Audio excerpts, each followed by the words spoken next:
안녕하세요. 성공예감 이대호입니다.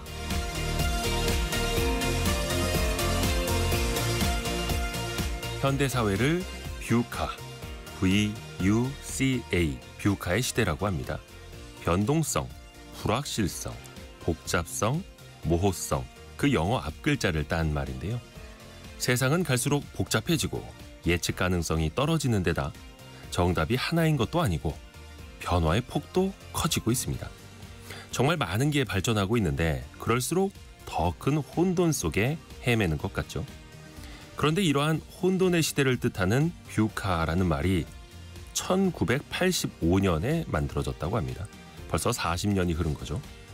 그때도 변동성, 불확실성, 복잡성, 모호성이 컸다는 거고 그 안에서 리더십을 비롯해 돌파구를 찾아보려는 노력은 계속됐습니다.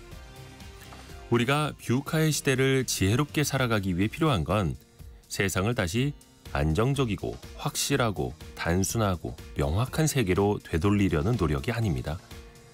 복잡한 것을 나 스스로 단순화하고 자신과 환경을 자주 되돌아보고 유연하게 대처하고 또 창의적으로 마주하려는 노력, 그리고 예기치 못한 변화와 실패 속에서도 다시 일어설 수 있는 회복 탄력성을 갖는 것. 혼돈의 시대도 새로운 기회를 품고 있습니다.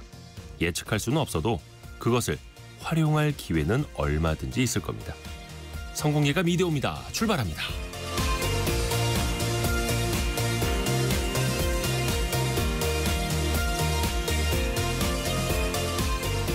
안녕하세요. 이대호입니다. 벌써 KBS 콩으로 들어와 주신 분들이 최경민님, 목을 감싼 옷이 보는 이를 따뜻하게 합니다라고 해주셨네요. 제 목 상태가 안 좋아서 최근에 계속 이제 목폴라 D를 입고 있습니다. 감사합니다. 4975님은 청취율 조사에서 1위입니다라고 마음속 이야기를 해주셨네요. 아유, 응원해 주셔서 고맙습니다. 오늘 정말 춥죠? 어제도 추웠는데 오늘은 더 춥습니다. 전국 대부분 지역에 한파특보가 내려져 있다고 하죠.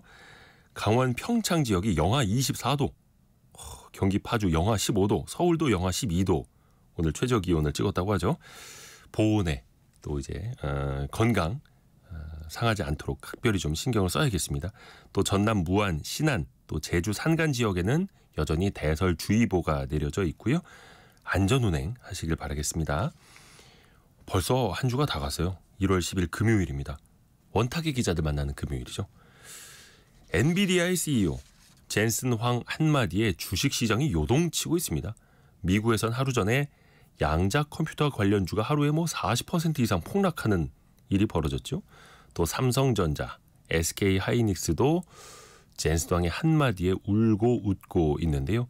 그 이야기 같이 한번 해보시죠. 그리고 정부와 여당이 1월 27일을 임시 공휴일로 추진하고 있습니다. 하루만 더 휴가를 쓰면 총 9일 동안 쉴 수 있는 엄청난 긴 연휴가 될 수 있는데요. 과연 침체된 내수를 조금이라도 살릴 수 있을까요?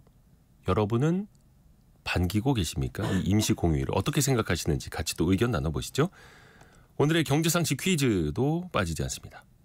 정답은 두 글자. 우리나라 경상수지가 7달째 이 기조를 이어갔습니다. 한국은행이 발표한 지난해 11월까지 누적 경상수지 835억 4천만 달러로 이것을 기록했는데요. 플러스란 뜻이죠.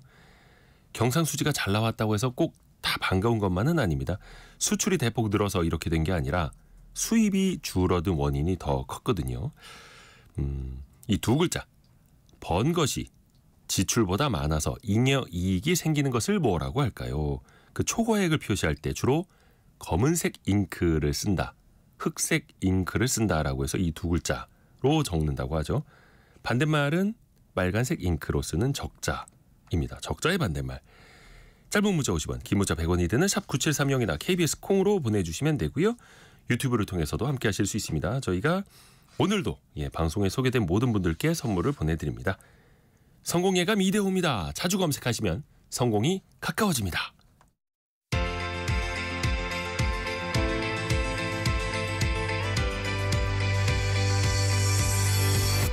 KBS 1라디오 성공예감 이대호입니다.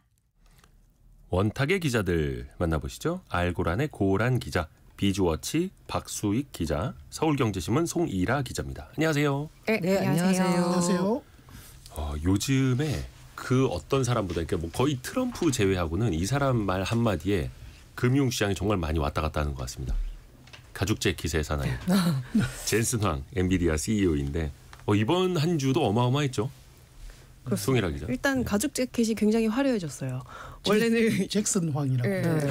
무광의 그 가죽 재킷을 항상 입으셨는데 네. 이번 CES 때는 굉장히 번쩍번쩍이는 유광. 걸로 유광으로 바뀌셨더라고요. 그 유광 재킷이 얼마냐에 대해서 또 이렇게 설왕설래가 오갔습니다. 말씀드리자면 약 $10,000 정도 합니다. $10,000면 얼마입니까? 한 1,500만 원? 이게 $10,000짜리 옷을 입는다고 하면은 되게 굉장히 비싸게 느껴지는데 그분 재산을 생각하면 아이, 검소하네요. 그렇죠. 검소하시죠. 네.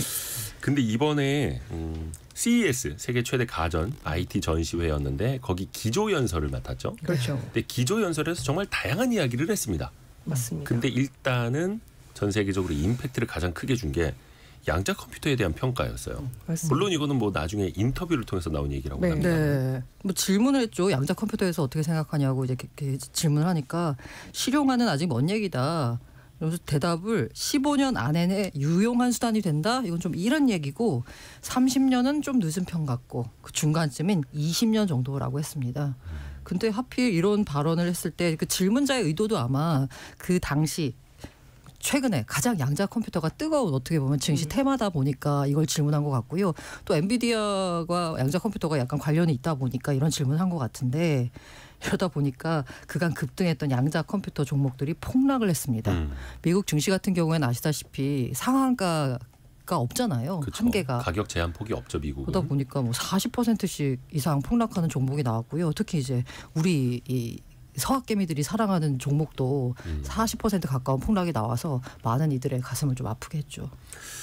그러게요. 하루 만에. 근데 또 상대적으로 그동안 많이 또 올랐다는 뜻이었기도 네, 했잖아요. 맞습니다. 많이 40% 올랐으니까. 떨어졌는데 여전히 지난해보다는 600%가 오른 상황이죠. 아니 그 상승률이 종목별로 어마어마하더라고. 어떤 거는 거의 20배 가까이 오른 것도 있고 15배 오른 것도 있고 장난 아니더라고요. 지난해 수익률이. 그러니까 테마고 서학개미가 달려갔다라고도 볼 수 있죠. 이게 박수익 기자. 특히 이번 CES를 앞두고 그동안은 급격하게 올랐다가 CES를 앞두고 또 많이 올랐는데 그 이유가 이번 CES에서 처음으로 이제 양자 컴퓨터 산업에 대해서 CES를 주관하는 미국 소비자 기술 협회에서 이거는 양자 기술은 단순한 유행이 아니고 산업을 재편하고 우리의 역량을 강화할 수 있는 혁신의 힘이다. 이러면서 CES에서 이번 CES 양자 컴퓨터 산업을 좀 전면적으로 배치를 했는데 이제 젠슨 황은 찬물로 확 끼얹어지고 사실 그 말씀하셨듯이 그 이 양자 컴퓨터 관련 주들이 엄청난 테마를 이뤘는데 네. 한 보고서를 보면 이게 이제 변동성이 그만큼 심하다는 건데 어느 정도 변동성이 심하냐 보면은 주로 우리가 변동성이 심한 금융 상품의 대표적인 게 이제 원유 선물 이런 게 변동성이 굉장히 심하다고 알려져 있는데 이게 1년에 연환산으로 연유라 변동성이라고 해서 연환산을 보면 한 50% 정도의 변동성이 있다고 하는데 이번에 지금 최근 부각된 양자 컴퓨팅 관련한 테마주는 거의 100%에 가까운 90% 수준의 변동성이 있다고 하는데 이게 무슨 말이냐 하면은 가격이 2배로 뛸 수도 있고 그 특정 기간에 반대로 제로에 가까울 수도 있고 그만큼 거의 사실 예측 불가한 암호화폐보다도 더 큰. 그렇죠. 그러니까 누가 저한테도 그걸 물어보는 거예요. 양자 컴퓨터 관련주 어떻게 생각하느냐고. 그래서 저는 그렇게 대답했어요. 어느 날 갑자기 2배 올라도 이상하지 않고 어느 날 갑자기 반토막이 나도 이상하지 않을 주식. 왜냐하면 맞아요. 당장의 실적이나 펀더멘털이 아니라 진짜 10년, 20년 후를 보고 가는 거기 때문에 변동성이 당연히 클 수밖에 없고 어떻게 예측을 하겠습니까? 사실 저도 이제 계속 관련 기사를 이제 써왔는데 이제 이게 구글의 그 양자 칩 개발 소식 이후로 또 폭등을 했잖아요. 네. 그게 작년 이제 말이었거든요. 작년 12월이었는데 그때 이제 기사가 엄청 많이 나왔어요. 근데 제 지인 중에 11월 말에 그 양자 대표적인 이제 주식을 사신 분이 계시더라고요. 근데 11월 말부터 그러니까 이번 폭락 사태 이전까지 1000%가 한 달 반 사이에 1000%가 올랐다고 10배? 하더라고요. 10배. 그래서 빠졌어요. 저는 막 그런 게 궁금하죠. 껄껄껄껄 껄무새라고 하죠. 근데 이제 그만큼 또 많이 올랐다라는 건 어떻게 보면은 펀더멘털만큼 기초 체력만큼 올라간 게 아니라 어떻게 보면 이제 과한 기대도 같이 있었기 때문에 그게 또 한순간에 꺼질 수가 있는 거고 그건 또 이제 뭐 시장에서 참여자들이 또 판단할 일이니까 그러면 본질로 한번 볼까요? 양자 컴퓨터는 대체 무엇인가? 물론 이거를 짧은 시간 안에 설명이 다 될지는 모르겠습니다만 아주 쉽게 풀어준다면 어떻게 표현할 수 있을까요? 아주 쉽게 박수희 기자님께서 풀어주실 것 같아요. 저 문과인데요. 제가 이거 문과생이 설명을 해야 더 쉽습니다. 저는 급하게 공부를 한 것만 말씀을 드리면 이게 일단 지금 이제 AI 인공지능이 지금 차세대 기술혁명이다라고 얘기를 많이 하지만 그 다음 세대 기술혁명으로 지목되는 게 양자 컴퓨터고 이게 어떻게 보면 훨씬 더 많은 복잡한 계산을 훨씬 더 빠른 시간 내에 수행할 수 있는 기술이다. 뭐 이렇게 쉽게 말씀드릴 수 있을 것 같고 어느 정도 빠르냐 했을 때 최근에 이제 구글이 개발했다고 발표하는 칩 윌로 이걸 보면은 기존의 슈퍼컴퓨터로 이 단어를 정말 오랜만에 들어봤는데 14년이 걸리는 계산을 5분 안에 끝낼 수 있다. 이렇게 얘기를 하는데 10년이 아니라 14년. 네, 14년이라는 게 정말 상상이 안 가는 시간인데 우리가 천년 만년 얘기를 할 때 천년 만년이 있고 그다음에 조, 병, 해가 있고 그다음에 일자인데 그 일자가 다시 10개 모여서 10자. 상상이 안 가는 무한대의 어떤 시간이죠. 거의 10의 24승이라고 하더라고요.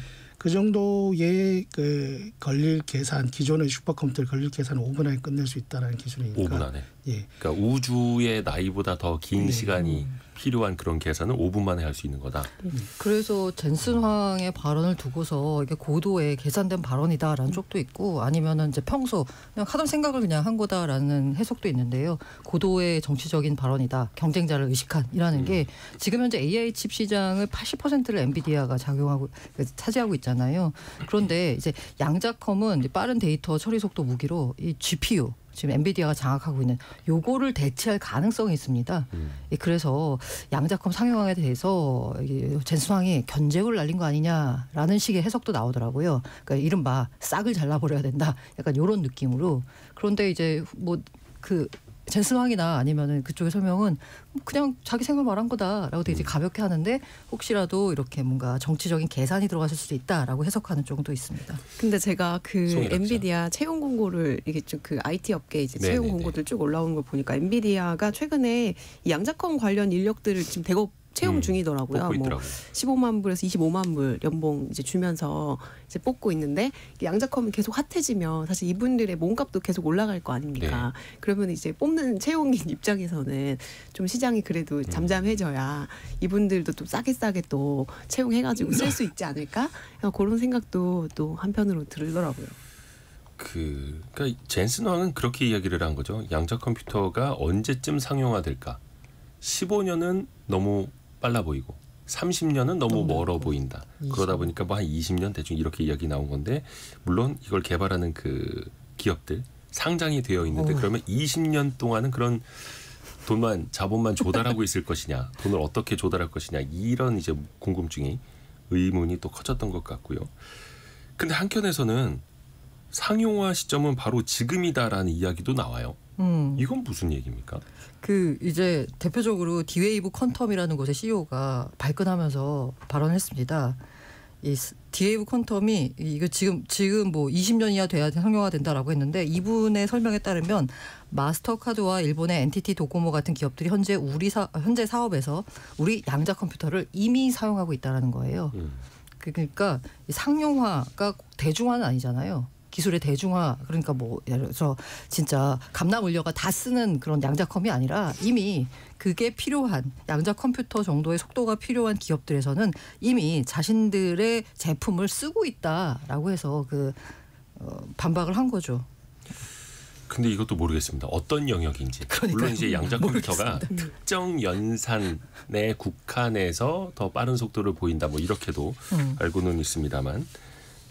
근데 저희가 양자 컴퓨터를 이해를 하려면 큐비트라는 개념을 그래도 조금은 다 알고 있어야 하는데 이게 뭐냐면 기존 컴퓨터가 0이랑 1 이 두 가지 이진수를 바탕으로 하는 그 계산을 한다면 이 큐비트는 0과 1이 이렇게 겹쳐진 상태를 얘기를 하거든요. 그래서 기하급수적으로 계산이 빨라지는 걸로 이해를 하시면 돼요. 예를 들어서 어딜 가는데 10가지 경로가 있어. 그러면은 기존 컴퓨터는 10개 경로를 하나씩 찾아서 최단 거리를 확인을 한다면 이 양자 컴퓨터는 한꺼번에 출발을 해서 이제 한꺼번에 계산을 다 해가지고 최단 경로만 아주 빠르게 확인을 할 수 있다는 거예요. 이렇게 되면 다양한 형태의 그림이나 문자의 반복 학습을 굉장히 빠르게 학습을 할 수 있고 또 새로운 분자 구조에 대한 이 시뮬레이션을 엄청나게 빠른 속도로 돌려서 신약 개발 속도도 빨라질 수가 있습니다. 그리고 또 신소재 개발도 가능하고요. 그렇게 되면 또 기존의 암호 체계를 무력화할 수 있다라는 얘기도 나와요. 그래서 이제 뭐 인공지능, 약물 개발, 군사 분야 같은 이런 곳에서 이용 가치가 엄청날 것으로 예상이 되고 있는데 문제는 이 큐비트가 외부의 저항에 굉장히 쉽게 오류가 생긴다는 거예요. 오류가 많다는 거죠. 네, 그래서 칩 하나에 이 큐비트를 쌓을수록 오류가 누적돼서 기존 컴퓨터 칩보다 이제 성능이 떨어진다라고 얘기를 하면서 이제 과학자들이 1990년대부터 이 오류 수정에 주력을 했는데 구글의 이제 윌로우 칩이 이 오류를 상당히 많이 개선을 했다 해가지고 지금 상용화가 목전에 두고 있다 이런 얘기가 나오고 있는데 사실은 아직은 잘 모르겠다라는. 근데 구글 스스로도 지난해 12월에 윌로우라는 칩을 이제 공개를 했지만 그 상용화 시점까지 한 10년은 더 남았다 또 이렇게 이야기를 하기도 했거든요. 제가 느끼기에 약간 굉장히 어려운 설명인데 이 약간 그 문과적 상상력으로 양자 컴퓨터를 이해하면 왜 그 인피니트 뭐 엔드 게임에서 보면 그 이제 마법사가 하잖아요. 자기가 시뮬레이션을 뭐 엄청 많은 시뮬레이션 해봤더니 우리가 이길 수 있는 방법은 이거 하나였다. 이게 양자 컴퓨터가 상용화된 시점에 우리에게 내주는 결과가 아닐까 합니다. 굉장히 어려운 계산을 다 해봤더니 요거다라고 정답을 내주는. 그렇죠. 그래서 이제 꿈의 컴퓨터라고도 불리는데 그래서 세계 각국이 엄청난 또 투자를 하고 있습니다. 물론 세계 1등은 미국이고 2등은 중국이라고 하고 근데 우리나라는 이 양자 컴퓨터 기술을 개발하고 있는 12개국 중에서 12등이라고 하더라고요. 네. 근데 우리 정부도 올해 산업화, 그 양자 산업화 원년이다 이렇게 하면서 뭐 한 2천억 원 정도 투자를 한다고는 하는데요. 이게 너무 슬프더라고요. 야, 양자 컴퓨터의 원년. 그리고 이제 양자 컴퓨터 개념을 발견하신 갑자기 이름이 생각이 안 나는데 이분 그 100주년이라면서요. 올해가 베르너 하이젠베르그. 네. 하이젠베르그 연구소 있으니까. 근데 그래서 이제 양자 컴퓨터 원년이다라고 이제 선언을 하고서 투자한 금액이 2천억. 아쉽습니다. 작년보다는 50% 늘었다고 합니다. 미국이나 중국은 거의 뭐 한 우리나라 돈으로 한 20조 원 정도. 그러니까 사실 이게 기술은 또 요즘에 거의 쩐의 전쟁으로 가다 보니까 이제 규모의 차이가 참. 이제는 정말 그 미국에 있는 빅테크나 아니면 미국 정부의 지원 이것과는 다른 나라나 다른 기업은 경쟁을 할 수 없는 수준이기 때문에 이른바 빅테크에서 일어나는 기술 독과점. 이제 엔비디아 뭐 이렇게 그 고성능 반도체 AI 여기도 심화된다라고 했었는데 양자 컴퓨터에서 와서 보면 뭐 독과점이 아니라 거의 독점 수준이 아닐까 할 정도로 걱정이 됩니다. 최근에 뭐 AI, 로봇도 그렇고 우리가 단순히 열심히 하고 기술을 첨단으로 개발을 하자뿐만이 아니라 그 돈이라는 거에서는 참 격차가 또 클 수밖에 없는 거고요. 그 CES 그리고 젠슨 황 이야기를 좀 이어가 보자면 삼성전자, 뭐 SK 하이닉스 역시 젠슨 황이 거의 들었다 놨다 하더라고요. 최근에도 좀 해프닝이 있었죠. 네, 맞습니다. 박수 기자. 아니, 삼성전자가 정말 젠슨 황 때문에 스트레스가 이만저만이 아닐 것 같아요. 예. 최근에 어떤 얘기를 했냐면은 이제 그날이 7일 현재 시간으로 그래서 화요일이었고 젠슨 황이 한 게 내일은 수요일이다. 그런데 내일이 수요일인 것처럼 삼성도 지금 삼성이 고대역폭 메모리 HBM이라고 하는 곳에서 굉장히 사실 고전을 면치 못하는 상황인데 거기에서도 삼성은 성공을 확신한다라고 일단 칭찬을 해주면서 단서가 이제 하지만 삼성은 새로운 디자인 설계를 해야 된다라고 했어요. HBM의 그 디자인 설계를 바꿔야 된다라는 이야기. 이게 무슨 말이냐? 그 쉽게 얘기를 하면은 그 우리 같은 기자들 후배 기자한테 너 좋은 기자가 될 거야. 그런데 처음부터 다시 배운다면 네. 또는 뭐 식당을 하는 사람에게 너희 식당 정말 잘 될 것 같아. 레시피를 싹 바꾼다면 이런 뜻이 아니겠어요. 예. 삼성 입장에서는 정말 좀 답답한 상황이죠. 예. 뼈아픈 한마디였고 삼성전자 4분기 실적이 엊그제 발표됐는데 안 좋았잖아요. 예상 6조 5천억. 정도. 그래서 뭐 처음에는 막 8조 안 되면은 진짜 폭망한 거다. 막 이런 얘기가 막 나왔었는데 그거보다 훨씬 못 미친 수준이 나왔는데 삼성이 이제 작년 내내 그 엔비디아에 곧 공급할 거다, 곧 통과할 거다 하고 설명하다 결국에는 그 납품 승인을 따내지 못한 채 그 한 해를 넘겼고 또 실적도 이렇게 안 좋고 그래서 지금 게다가 이제 메모리 기존 레거시 메모리 시황 악화까지 겹치면서 지금 삼성은 정말 약간 너무 힘든 상황일 텐데 이런 가운데 또 젠슨 왕의 이런 들었다 놨다 하는 발언이 더 뼈아픈 대목이 아닌가. 그래서 삼성전자의 테스트 성공을 확신하지만 설계를 새로 해야 된다. 그러니까 그게 언제일지는 모른다 이런 뜻이었고 또 그런 질문이 한국 기자들 사이에서 빠지지 않잖아요. 그러니까 그 얘기도 했더라고요. 한국 사람들은 너무 급하다. 인내심이 없다. 근데 지금 삼성전자 주가는 다시 55,000원대로 오늘 좀 내려가고 있네요. 또 한마디가 있었습니다. 그 RTX라고 하는 이제 GPU죠. 네. 그래픽 카드, 그래픽 처리 장치도 신제품을 공개를 했는데 처음에 여기에 삼성이나 하이닉스가 안 들어가고 미국 마이크론이 들어간다라고 공개를 했다가 이것 때문에 또 당일 삼성전자 주가가 이제 떨어지는 일이 있었잖아요. 그러니까 마이크론에 GDDR7이 들어간다. 삼성과 SK는 그래픽 메모리가 없는 것으로 알고 있다, 없는 것으로 안다라고 말해서 좀 난리가 나니까 삼성을 시작으로 다양한 파트너 사이 제품이 들어간다라고 했어요. 정정을 한 거죠 나중에. 네, 이걸 이제 해석을 해보자면 그냥 정말 몰랐었을 수도 있지 어떻게 고객사가 여러 개 야구는 이제 해석이 있습니다. 네, 사실 나도 이제 그 최태원 회장이 이제 기자간담회에서 그 다음에 이제 젠슨 왕의 발언에 대해서 기자들이 어떤 의미를 갖고 있는지 질문하니까 네. 엔비디아 아무래도 이제 최태원 입장에서는 이걸 또 해석을 하자면 젠슨 왕 편을 들어줘야지 되니까 이렇게 말을 했을 수도 있어요. 어쨌든간에 엔비디아가 GPU를 만드는 회사이고 그걸 잘하면 되지 그 안에 어떤 회사 칩이 들어가는지 디테일까지 젠슨 왕이 다 외우고 있을 수는 없다라고 했거든요. 이걸 편 들어주는 발언을 한 건데 이걸 진짜 최태원 회장의 말대로 해석할 수도 있지만 어떻게 보자면 이것도 이제 고도의 정치적 행위라고 볼 수 있는 게. 마이크론을 언급한 이유는 트럼프를 의식한 거라는 겁니다. 미국 기업이니까. 네, 트럼프 정부를 의식해서 미국 지금 트럼프 정부가 추진하고 있는 게 모든 걸 다 미국산으로 만들자라는 거잖아요. 그런데 핵심 경쟁력이라고 할 수 있는 반도체에 남의 나라가 칩이 들어간다라고 하면 트럼프 입장에서 좀 기분이 안 좋을 거 아니에요. 그러다 보니까 마이크론을 콕 집어가지고 트럼프 행정부를 의식해서 한 거라는 분석이고요. 이 같은 분석이 약간 힘을 받는 게 뭐냐면 엔비디아가 로봇 개발, 훈련용 AI 제품 서비스를 소개할 때 무대 배경에 퓨리에, 유니트리 같은 중국 제조사 로봇이 도열을 했어요. 네. 이게 뭐냐? 또 중국을 의식하는 거다라는 거죠. 또 자율주행하면서 세계에서 가장 큰 전기차 회사 비아디, 멋진 회사 샤오미와 협력하고도 있다. 이런 식으로 수식어를 붙였거든요. 이건 또 중국과 잘해보고 싶다는 의지의 표현인 거고 하다 보니까 그런 여러 가지 엔비디아의 정치적인 고려에 있어서 저는 안타까운 점이 우리 기업은 빠져 있다. 그러니까 사실 엔비디아한테 삼성전자, 하이닉스, 마이크론은 협력사고 중국의 로봇 기업들은 고객사지 않습니까? 그렇지. 그러면 이제 누구를 더 우대하겠느냐? 그렇죠. 예, 보면 또 딱 나오는 거죠. 맞습니다. 그래서 그 도열을 했다고 해야 될까? 그러니까 전광판 이제 그래픽으로 나타나기는 했습니다만 14개의 휴머노이드 로봇 중에 거의 절반이 중국 기업 것이었고 거기에 우리나라 로봇은 하나도 없었죠. 그래서 조금 그 장면이 좀 씁쓸하더라고요. 그래도 그나마는 아니고 엔비디아와 함께 이제 손을 잡고 잘 나가는 기업은 있습니다. SK 하이닉스가 가장 대표적이죠. 오늘도 하이닉스 보니까 주가 많이 오르네요. 2.4% 오늘 추가로 올라서 21만 원대까지 지금 올라가고 있는데 최태원 하이닉스 그 SK그룹 회장이 어깨에 좀 힘이 많이 들어갔던데요. 그렇죠. 예전에는 젠슨 왕이 HBM 더 빨리 개발해달라라고 했었잖아요. 그래서 최태원 회장이 노력해 보겠다라고 했었는데 이번에는 좀 톤이 더 올라갔더라고요.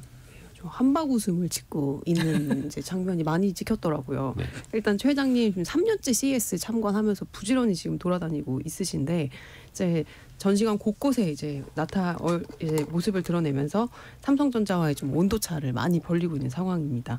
기자간담회에서 무슨 얘기를 하셨냐면 최근 SK 하이닉스의 개발 속도가 엔비디아 요구를 넘어서기 시작했다. 이렇게 발언을 했어요. 더 빨리 개발하고 있다. 네, 그러니까 기존에는 고객사인 엔비디아 요구 속도에 맞춰서 우리가 제품을 막 개발하는데 급급했다면 이제는 이 요구를 뛰어넘는 역전 현상이 일어나기 시작했다는 건데요. 그러니까 현재 SK 하이닉스가 5세대 HBM 제품을 엔비디아에 독점 공급 중인데 이 16단 제품 역시 최초 개발 성공을 해서 올해 상반기 중에 시제품을 보내고 품질 검증을 진행할 계획입니다. 이 젠슨 황과 따로 만났대요. 근데 이 회동에서 HBM 동맹이 더 굳건히 다져졌다 이런 평가가 나오고 있고요. 뭐 올해 공급량은 이미 실무진에서 결정이 됐고 이번에 만나서는 그걸 확인하는 정도였다라고 이렇게 발언을 했고요. 그러니까 뿐만이 아니고 이 SK그룹 전반적인 AI 산업을 일일이 다 챙기는 모습을 보여줬어요. 그래서 SK 전시관 이제 둘러보면서 그 SKC 글라스 기판 앞에 서가지고 그 모형을 이렇게 들어 올리면서 방금 팔고 왔어요. 이렇게 얘기를 하셨는데 그게 이제 그날 오전에 이 젠슨왕 CEO를 만나고 온 자리였거든요. 그러니까 이제 사람들은 이게 글라스 기판을 엔비디아에 공급하는 게 아닌가 그런 지금 또 추측이 나오고 있어서 이날 또 이 SKC 주가가 또 급등을 했죠. 예, 그래서 이번 CES는 모든 것에 AI가 들어가기 시작하면서 물리적 AI인 로봇 또 주변 기기 안에 이 AI 접목되는 게 일상화되고 상식화됐다는 거를 확인하는 자리였다. 이렇게 말을 했거든요. 그래서 SK그룹과 엔비디아는 이 동맹이 지금 이 HBM을 넘어서서 이제 피지컬 AI, 그러니까 로봇, 자율주행까지 계속 이어지는 게 아니냐라는 긍정적인 지금 회로가 굴러가고 있는 상황입니다. 그러니까 이번 CES 종합하면 할리우드 영화로 비교하면 주연 연재인 젠슨 황 네. 그리고 한국계 배우가 하나 조연으로 출연했어요. 그 최태원 회장 뭐 이런 셈이고 또 최태원 회장이 하나 더 얘기한 게 젠슨 황과 이렇게 피지컬 AI 관련한 의견을 교환했다 뭐 이렇게 하면서 엔비디아가 최근에 죄송합니다. 코스모스 플랫폼이라는 것을 만들었는데 이게 뭐냐면 지금의 기존의 챗 GPT 같은 것은 일단 평면적인 언어 모델인데 이걸 넘어서 실체가 있는 로봇이나 자율주행차 같은 곳에도 이제 그렇게 그 관련한 AI 시장도 선점하겠다라고 해서 엔비디아가 발표한 플랫폼 AI 개발 플랫폼인데 이쪽과 관련해서도 같이 하면 좋겠다라고 젠슨 왕과 자기가 얘기했다는 거죠. 근데 이게 아직까지는 뭐 어떻게 될지 모르겠지만 이 내용이 만약에 현실화가 된다면 SK가 상당히 또 지금의 HBM 5세대 HBM에 이어서 한 번 더 좀 AI 생태계에서 두각을 드러낼 수도 있겠다. 그 파트너십을 또 공고히 하려고 하는 거고요. 두 번째 이슈로 좀 넘어가야 할 텐데요. 그 사이에 경제상식 퀴즈도 한 번 더 내드리고 넘어가겠습니다. 두 글자입니다. 두 글자. 벌어들인 돈이 지출보다 많아서 잉여 이익이 생기는 것을 이 두 글자로 표현을 하죠. 한국은행이 발표한 지난해 11월 경상수지를 보면요. 상품 수지에서는 20개월 연속 이것을 기록을 했는데요. 그런데 여행 수지를 포함한 서비스 수지에서는 적자가 점점 커지고 있습니다. 우리가 물건 팔아서는 많이 남기는데 물건이 아니라 서비스 영역에서는 계속 이것이 아니라 반대로 적자를 보고 있다라는 이야기죠. 나라 재정도 그렇고 자영업도 그렇고 가정도 적자보다는 이것이 좀 많이 나아야 흥하게 될 텐데요. 류용진님이 블랙 프라이데이가 갑자기 생각나네요. 블랙 프라이데이 그 블랙이 이거를 뜻하는 검은색 잉크에서 유래됐다고 하더라고요. 그렇죠. 그래서 그 전까지는 적자를 보다가 이 엄청난 세일 날을 기점으로 해서 이걸로 넘어선다, 이걸로 돌아선다라고 해서 블랙 프라이데이라고 하고 있죠. 정확히 알고 계시네요. 정확히. 그리고 9406님 매번 선물이 갑니다 하고 말씀하시는데 가기만 하고 오지는 않네요. 9406님도 정답 맞춰주셨습니다. 감사합니다. 0179님이 우리 집은 언제 이것이 될까요? 울산에서 부동산 사무실을 운영하고 있는데 요즘 너무 힘듭니다. 이렇게 보내주셨고요. 울산 지역 경기도 많이 또 어렵다고 하는데요. 저희가 2부에서는요. 빅데이터로 부동산 시장 전망하는 그런 시간 준비하고 있는데요. 같이 또 들어보시면 조금은 도움이 될 것 같습니다. 9464님 지리산 자락에 계시다고 하네요. 눈이 3일째 내리고 있어서 꼼짝 못하고 라디오만 열심히 듣고 있습니다. 이렇게 보내주셨습니다. 어이구, 피해 없으시길 바라겠습니다. 또 라디오 들어주셔서 감사드리고요. 여러분이 생각하시는 그 정답 두 글자를 보내주시면 되고요. 짧은 문자 50원, 긴 문자 100원이 드는 샵 9730, 또 KBS 콩이 열려 있습니다.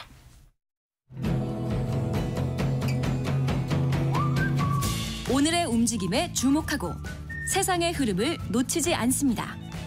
여러분의 내일을 응원하며 성공의 열쇠를 함께 찾아갑니다. 성공예감 이대호입니다. 원탁의 기자들. 기자분들은 1월 27일 임시 공휴일 환영하는 입장입니까? 아니면 좀 난감한 입장입니까? 어때요? 개인적인 의견들은요? 환영합니다. 환영하시고. 네. 즉 직장인으로서는 환영에 맞지 않는. 네. 네.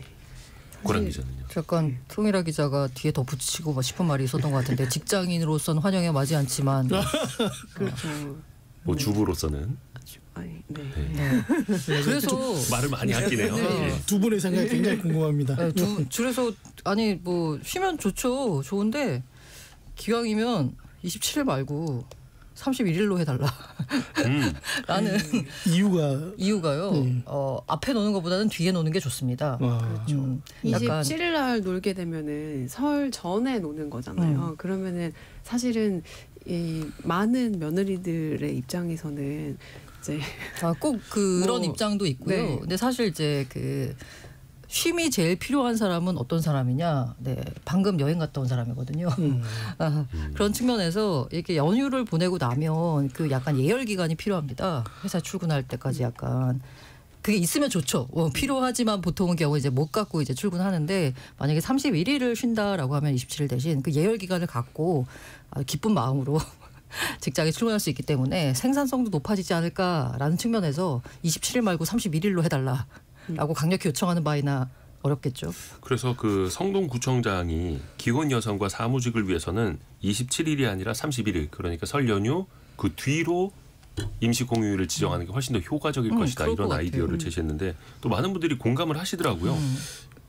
근데 일단 송일아 기자 시부분들이 혹시 방송 들으면 또 서운해하시지 않을까? 아니요, 그렇지 않습니다. 제 이야기는 아닙니다. 네. 말끝을 많이 흘렸어요. 네. 많이 흘렸습니다.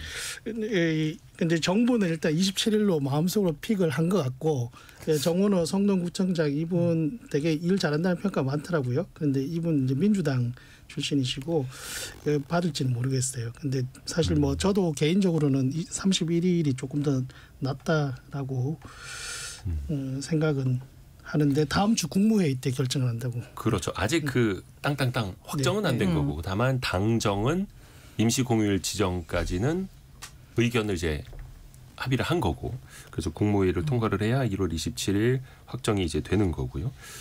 근데 그 보면 그 전에 토요일부터 합치면은 그리고 31일 하루 연차를 내면 최대 9일까지 길게 쉴 수 있는 연휴가 생기더라고요. 그래서 저희 같이 동거하는 분은 대기업에 다니거든요. 근데 확실히 이게 대기업이 복지가 좋다라고 표현을 해야 되나요? 그냥 의무적으로 다 쉬도록 해서 그냥 쭉 쉬도록 만들었습니다. 그러니까 이제 여유가 있는 기업들에 일하는 직원분들 같은 경우에는 아마 그 연휴 설 주간에 다 쉬지 않을까라는 생각이 들어요. 그러니까 이게 입장에 따라서 달라질 것 같아요. 특히 이제 여유가 있는 기업들 그리고 특히나 재고가 많은 기업들, 재고가 많아서 당장 생산보다는 재고 소진이 중요한 기업들 입장에서는 그냥 하루라도 쉽시다 한 게 나을 수도 있을 텐데 생산이 급한 입장에서는 또 이게 반갑지 않을 수도 있거든요. 그리고 자영업자분들 입장에서도 특히나 이제 그 오피스 일원에 그 가게가 있는 분들 같은 경우에는 사실 쉬는 날 매출 안 오르거든요. 그렇죠, 그렇죠. 그런데 그나마 하루 더 쉬겠다고 하니까 아마 이분들 입장에서는 속이 좀 탈 것 같습니다. 상권에 따라서도. 그렇죠. 그렇죠. 직장인 상권에서 장사하시는 분들은 당연히 또 반갑지 않으실 테고. 그래서 이게 항상 매번 임시 공휴일 지정이 될 때마다 경제적 효과에 대해서 말들이 많습니다. 실제로 이게 효과가 있을 것이냐는 어떻게 보세요, 기자분들? 그래서 이거 효과 나올 때마다 현대경제연구원이 2020년에 낸 자료를 가지고 보고서를 가지고 이제 많이 인용을 해요. 그때 당시에 2020년 7월 23일 나온 보고서더라고요. 생산 유발액 4조 2천억, 부가가치 유발액 1조 6,300억 원 등 긍정적인 효과가 있다라고 했어요. 이게 뭐냐면 그때 8월 17일을 임시공휴일로 지정한다라고 하니까 그 임시공휴일 지정에 따른 내수 진작 효과 및 긍정적 파급 영향을 추정하고자 하였다라면서 낸 보고서예요. 제발 좀 그 연구원 같은 분 곳에서 이거 유발 효과 다시 한번 조사해 주셨으면 합니다. 이게 아직까지도 이걸 쓰고 있는데 제가 이걸 봤더니요. 보고서를 봤더니 가정이 있어요. 임시공휴일 1일 1인당 소비 지출액과 소비 지출액 구성비를 2011년 현대경제연구원 조사 결과를 인용하여 추정하였다. 그러니까 이 보고서 자체가 20년에 나온 건데 추정을 21년 자료를 가지고 추정을 한 거예요. 2011년 데이터를 바탕으로 2020년에 낸 보고서입니다. 그리고 2018년 산업연관표상의 산업연관 효과는 고용 유발 효과가 현재에도 유지된다고 가정하였다. 그러니까 소비 측면에서는 2011년 자료 그리고 이 고용 측면에서는 2018년 자료를 가지고 2020년에 낸 보고서를 25년에도 쓰고 있습니다.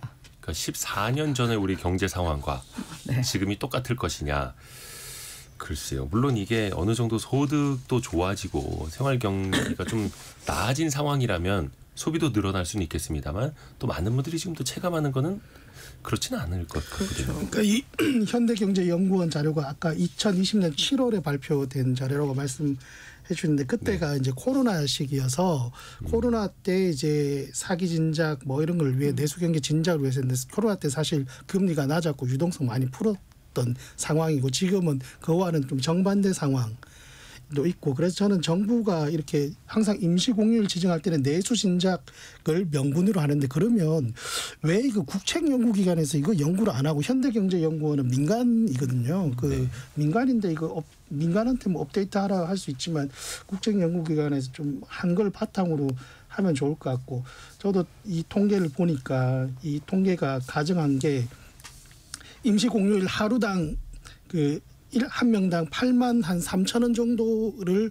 소비를 할 것이다라고 보고 그거를 우리나라 인구의 절반인 2,500만 명을 곱해서 나온 게 이제 그러면 임시공휴일 하루당 한 2조 1천억 정도의 소비가 지출될 것이다 이렇게 본 건데 그러면 4명 4인 가족이다 그러면 하루에 한 3, 4만 원을 쓴다는 건데 네. 그렇게 쓸 수 있는 분들도 있고 또 못 쓰는 분들도 있는데 다 그렇죠. 쓴다고 가정한 거니까 일단 굉장히 낙관적인 통계이고 또 하나는 임시공휴일이 지정되고 연휴가 길어지는 것을 길어지면 이제 해외여행 가는 분들이 많은데 그렇죠.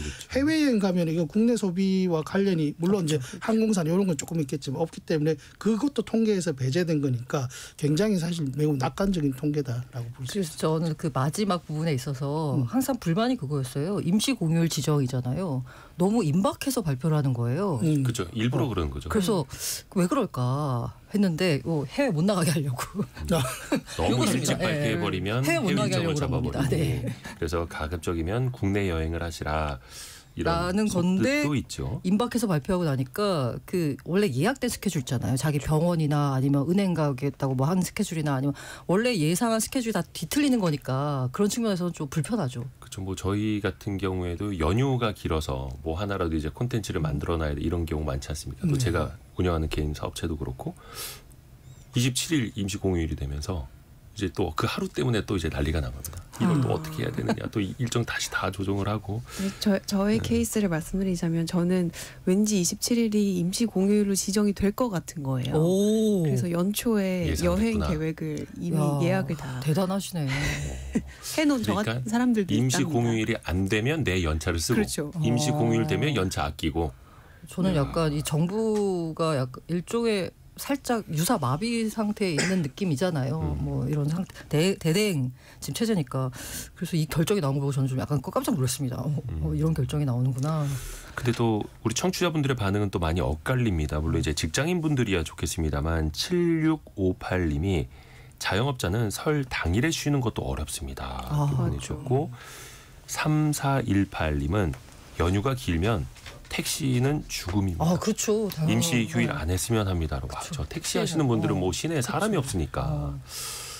이게 그 생산 측면에서 보면은 이제 경총 자료가 공휴일 하루당 8조 5천억 정도 이제 생산 감소 효과가 있대요. 그래서 평일 하루 휴일을 추가가 되면은 전 산업 부문에서 28조 원 가량의 생산이 감소된다 이런 통계가 있더라고. 또 인건비도 추가로 발생을 하고 또 예를 들어서 뭐 이 휴일 근무 수당을 또 줘야 되잖아요. 그러니까 이런 중소기업, 중견기업 또 자영업 하시는 분들한테는 확실히 좀 부담이 많이 되실 것 같아요. 아무래도 돈을 좀 내줘야 하고 사람을 써야 하는 또 제조를 해야 하는 입장에서는 쉽지 않을 수밖에 없고. 그래서 저는 이게 임시 공휴일이 사실 예전에 많지 않다가 이제 문재인 정부 그리고 윤석열 정부 때 각각 2번씩 3번씩 뭐 이렇게 되고 있는데 이게 뭐 어쨌든 뭐 2조 3조까지는 아니더라도 단기적으로 내수 진작이 될 수는 있겠죠. 그런데 반대급부가 있는 게 5인 미만 사업장은 의무 대상이 아닌 것, 소외되는 것 또는 자영업자분들 아까 말씀하신 택시기사분들 이런 분들은 좀 부담이 되고 그래서 뭐 이게 취지는 좋아요. 그런데 일단은 뭐 사실 좀 정부가 전반적인 경기 부양책에 좀 신경을 쓰면서 같이 그 효과를 감안해야 되고 좀 명확하게 이 효과에 대해서 조금 더 이렇게 국책기관들도 좀 연구를 했으면 좋겠고요. 그렇죠. 박현주님 연휴가 길면 택배 기사님들도 엄청 부담입니다. 그쵸. 또 쌓이는 게 있고 또 쉬는 날에도 또 배송을 하는 업체들도 요즘 또 많고 조금 더 면밀하게 데이터 분석을 좀 해볼 필요가 있겠네요. 왜냐하면 올해 그 5월인가요? 어린이날 뭐 그때 연휴도 있고 추석 연휴도 엄청나게 또 길어질 수도 있거든요. 매번 또 경기 안 좋으면은 부양하기 위해서 임시 공휴일 또 쓴다 이런 카드가 매번 나올 수도 있는데 조금 더 정밀하게 측정이 되어봤으면 하는 바람 가져봅니다. 그리고 조금 전에 속보 하나 들어왔는데요. 경호처가 밝히기로는 박종준 경호처 처장이 오늘 오전 10시 경찰에 출석할 것이다라고 밝혔다는 내용도 들어와 있습니다. 자, 원탁의 기자들 알고라는 고란 기자, 비주워치 박수익 기자, 서울경제신문 송일아 기자였습니다. 고맙습니다. 네, 감사합니다.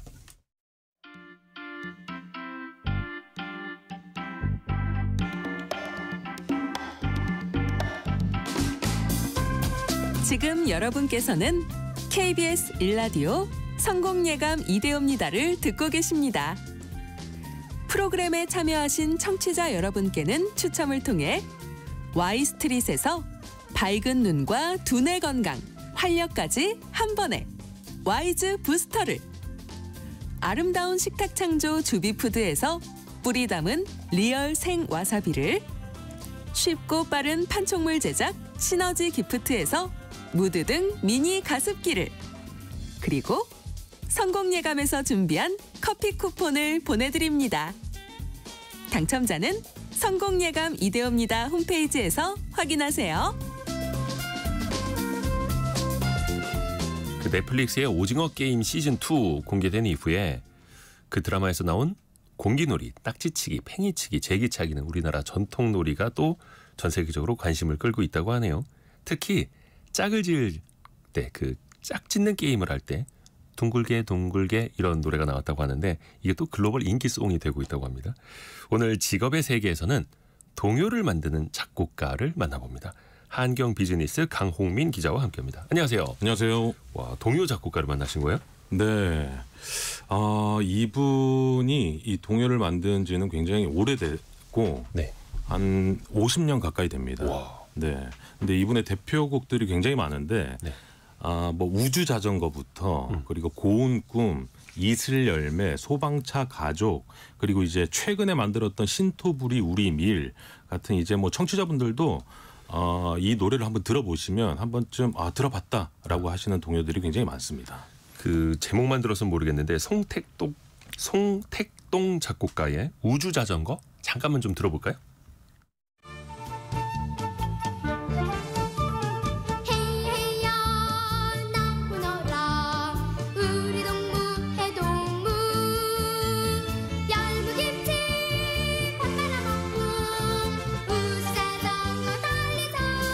우주 자전거.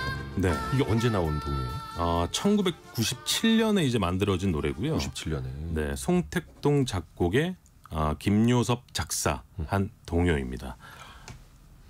송 작곡가님이 앞에서 말씀하시기는 50년 가까이 동요를 작곡하셨다고 했어요. 그렇죠. 이분이 이제 1977년에 초등학교 교사로 이제 부임하면서 동요를 작곡하기 시작했는데 네.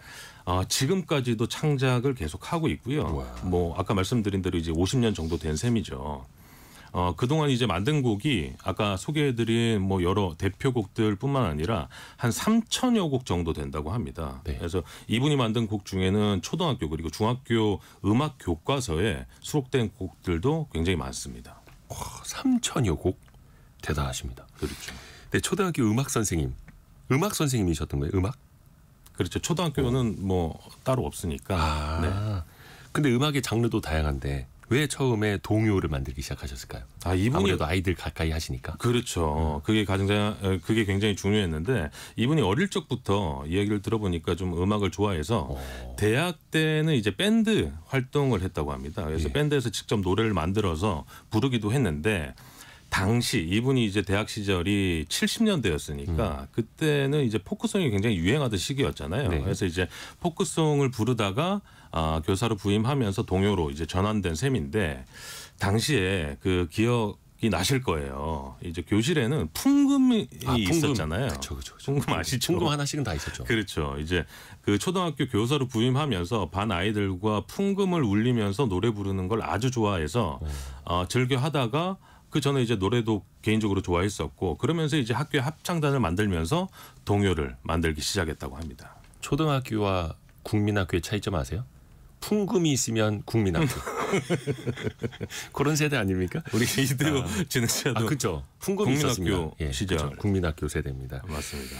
그 지금은 근데 초등학생들이 사실은 동요보다는 케이팝을 더 많이 부르고 뭐 듣고 합니다만은 그래도 어릴 때는 역시 동요죠. 그렇죠. 뭐 저도 기억이 있고 우리 기억 나실 텐데 1980년대 그리고 뭐 90년대 초까지만 해도 뭐 아이들뿐만 아니라 뭐 유행하던 이런 동요들은 어른들도 따라 부르곤 했었죠. 근데 이제 동요를 만드는 분들도 그 당시가 이제 국내 창작 동요의 전성기라고 했는데 뭐 KBS도 당연히 있었고 그리고 뭐 각 방송사마다 동요 경연 프로그램이 하나씩 맞아요. 있어서 동요제. 이제 동네에서 노래 좀 한다라고 하는 친구들은 모두 이 동요제를 나가는 꿈을 꾸기도 했었죠. 그렇죠. 구두 신고 두 손 모으고 깨꼬리 같은 그렇죠. 목소리로. 혹시 강 기자님도 집에서 동요 좀 부릅니까? 아이들하고? 이제 아이가 초등학교 2학년 올라가고 올해 이제 또 둘째가 4살이 되니까 동요는 이제 때려 뗄 수 없는. 그렇죠. 특히 이제 어릴수록 많이 듣고 부르게 되는데 집에서도 그렇고. 근데 이제 보통 작곡하시는 분들 보면 어떤 노래는 내가 펜을 잡자마자 5분 만에 10분 만에 썼다. 그렇죠. 그리고 또 어떤 앨범이나 곡을 만들기에는 정말 수년이 걸렸다라고도 하잖아요.